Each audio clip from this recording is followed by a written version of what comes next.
À la sortie du greffe, c'est la douche froide. Le tribunal a jugé que Merck n'avait pas manqué à son devoir d'information des malades de la thyroïde. C'est forcément une grosse déception là. Pour moi d'une part, mais surtout pour les malades qui attendaient une reconnaissance par la justice de leur souffrance. Depuis 2 ans, elles sont 4113 plaignantes à se battre contre le géant pharmaceutique. Elles estiment avoir été mal informées lors du changement de formule du Levothyrox. La décision d'aujourd'hui les révolte. Je m'attendais à une reconnaissance. Vous vous rendez compte que mon médecin, mon pharmacien, ils ont tous reconnu qu'ils n'avaient pas été alertés. Et là, avec ce que vous m'annoncez aujourd'hui, ça veut dire que nous sommes tous des menteurs. C'est écœurant. La justice civile estime qu'aucune faute ne peut être retenue contre Merck. Le laboratoire a agi conformément aux demandes de l'Agence du médicament.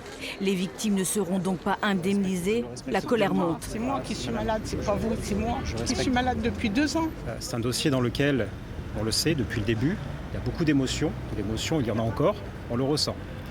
C'est une question extrêmement précise qui a été posée au tribunal d'instance, qui portait sur la pertinence d'un dispositif d'information.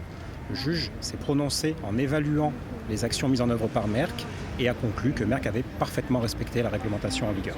Lors d'une conférence de presse, l'avocat des plaignantes parle d'une décision incompréhensible et renouvelle ses accusations. On constate qu'il y a eu en fait un mépris complet des malades et on ne comprend toujours pas pourquoi cette boîte qui avait été modifiée à l'époque pour les changements de couleur, eh bien on n'avait pas pris la précaution élémentaire d'indiquer qu'il y avait une nouvelle formule et que cette nouvelle formule pouvait entraîner des effets secondaires graves. Pour bon nombre de victimes, le combat continue. Elles feront probablement appel. Une plainte contre l'Agence nationale du médicament est également envisagée.